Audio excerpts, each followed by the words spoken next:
Hi friends, welcome back. My name is Mariah, and in this video I'm going to be talking about my August and September reads. I'm super excited to kind of go over these books, so we're just gonna sit, we're gonna chit chat, we're gonna yap and review, and we're gonna get into it. So the first book in this video is The Dragon's Promise by Elizabeth Lim. This is a duology in the Six Crimson Cranes series. I truly love this book. It kind of reminded me of a Mulan retelling, but of course there's no Mushu, but there are dragons. In this story, you're following along with Shori, and she and her brothers have been cursed. Her brother's curse, they were turned into cranes, and her curse, she cannot speak or her brothers will die. They are dropped off in the middle of nowhere, and now Shori must find a way to break the curse and get back to save her kingdom from the one who cursed her. I definitely fell in love with the characters of this book, especially Shori's side character, Kiki. She is a paper crane that Shori made with her magic, and of course, I cried at the end. But it was a happy cry, so nothing too bad, I promise, but are we surprised? The next book is It Ends With Us by Colleen Hoover. When I first picked up this book, I hadn't heard much about Colleen Hoover and her books, and when I seen the trailer, I kind of figured that this book was gonna be like a happy-go-lucky romance, and I was surely mistaken. I personally did not enjoy this book. I also didn't really care for her writing. This is a romance book that sort of romanticizes abuse, and I don't really care for those types of topics. And the trailer itself misled me to believe that this was just a happy-go-lucky romance, but it wasn't. Remember, reading is subjective, so everyone has their own viewpoints on reading. I feel like I have to preface this. There may be some books that I just truly didn't like, and then there may be books that I absolutely loved. So reading is subjective. The next book is definitely my top read. I absolutely loved this series, and that is the Powerless and the Reckless books by Lauren Roberts. These books kind of hit me like a freight train. I was not expecting what this book gave, and I am so glad that I decided to pick up these books and give them a read. I read these within 2 to 3 days. But basically, in the kingdom of Ilia, you have elites and you have ordinaries. And the ordinaries have been banished across the desert to neighboring kingdoms. And in this kingdom, elites are on top. You follow Pei, who has been pretending to be an elite because she is an ordinary. So she's been trying to blend in so she doesn't get caught by the enforcer. However, one day she ends up saving the life of the young prince. Now noticed by everyone, she's forced into the purging trials. This was very much a Hunger Games-esque type book. It just involved powers, and you're basically just following along with Peyton trying to survive these trials that she's put into. I loved this book. The banter in this book, the love triangle. If you haven't read it yet, you need to read it. This next book is Checkmate by Ali Hazelwood. This is her YA novel, and this is the first book that I've ever read of Ali Hazelwood's, and I honestly love her writing. Her romance is just, her writing is so enjoyable, and I honestly love the way that it's just, you can dive right in and immediately feel like you're in the story. In this book, you follow Mallory, who has played chess her entire childhood, but she stopped playing due to unforeseen circumstances. However, one day her friend convinces her to play in a charity tournament, and her first player is none other than the #1 chess player in the world, the King Slayer Nolan. And she wipes the floor with him. And before he can say anything to her, she runs out of the competition. And now everyone wants Mallory to get back into the world of chess. So you follow along with her as she basically gets back into the world that is dominated by men. And it is such a good book. It's super quick paced. I absolutely love this book. Was it something that like threw me off my feet? No. It did make me cry. Are we surprised though? These next books were also a 5-star read for me, and this is a duology, so I've completely finished the series and I devoured this series. It was super quick paced. The character development in it was also very good, and there's a lot of twists and turns. It's such a good gothic fantasy, and I honestly am sad that I've finished them because now I want to reread them again. And that is The One Dark Window and Two Twisted Crowns by Rachel Gillick.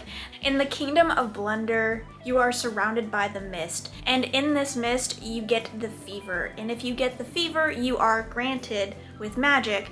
But this isn't magic that people really want because the king himself has these people hunted and killed. You are following along with Elspeth, and she got the fever at a very young age, and she has been trying to stay away from the Destiers and the physicians until one day she runs into the Destier himself, Raven. And I love his character. He's just a great character in general. You're basically following along with them as she is trying to get rid of her magic. In this world, there is a magic system by the province cards. These are 12 cards that hold magic and that the kingdom uses. The fantasy, the magic, the whole plot itself, there's a lot of twists and turns in this, and a lot of moments where you go, oh my gosh, what just happened? And that was me this entire series, and if you haven't read it, definitely put it at the top of your list. This next book was a 2-star read for me. I didn't really care for it. I feel like I've had this book on my shelf since I was in high school. It is Survive the Night by Danielle Vega. I honestly don't know what the author was trying to write.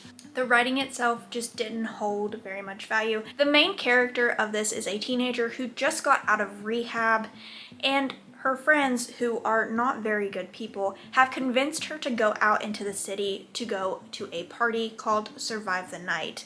And this party is located in an abandoned subway, and once you go down, you are not allowed out until morning, which is like 5 a.m. for them. They go to this party, something happens, the cops get called, but they don't make it out with everyone else. They get stuck down there, and now they have to find their way out of this abandoned subway system because the one and only exit has been blocked off. But they're not the only ones down there. They don't know if there's a murderer or a monster. I read this because I thought it would be a good thriller book. This to me felt like a high teenager fell asleep and had a fever dream, and this was what they woke up and wrote. And it just, to me, I felt like it could have been so much more, but it wasn't. It kind of left me going, what the heck did I just read? It made no sense. But if this is something you're interested in, just be warned.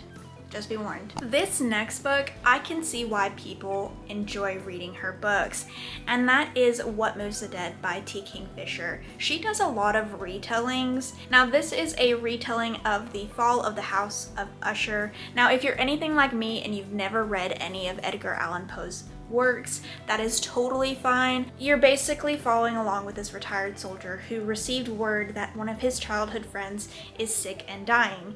He decides that he's going to go and visit her to see if there's anything that he can do to help. And once he gets there, he realizes that not only is there something wrong with his childhood friend, but there's also something wrong with the land and the wildlife as well. This was such a creepy book. I mean, there were a lot of points where I was going, what am I reading? Like, I feel like a little part, like the beginning of the book was mostly about mushrooms, which makes sense for the story itself. It was such a good, quick read. I mean, look, you have to look at this book.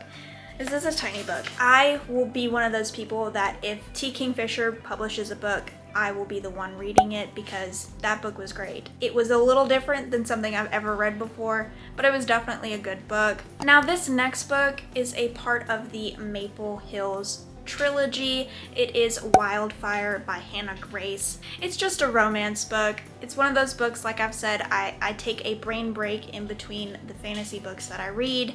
You follow Russ and Aurora, who work at a summer camp, and there are simple rules. Make sure the kids are safe, make sure to put the fires out, and no fraternizing with the camp counselors. This would have been easy for them to follow if they had not had a one-night stand prior to getting to this camp, and now they are stuck with each other for the next 2 months in this camp. Can they stay away from each other?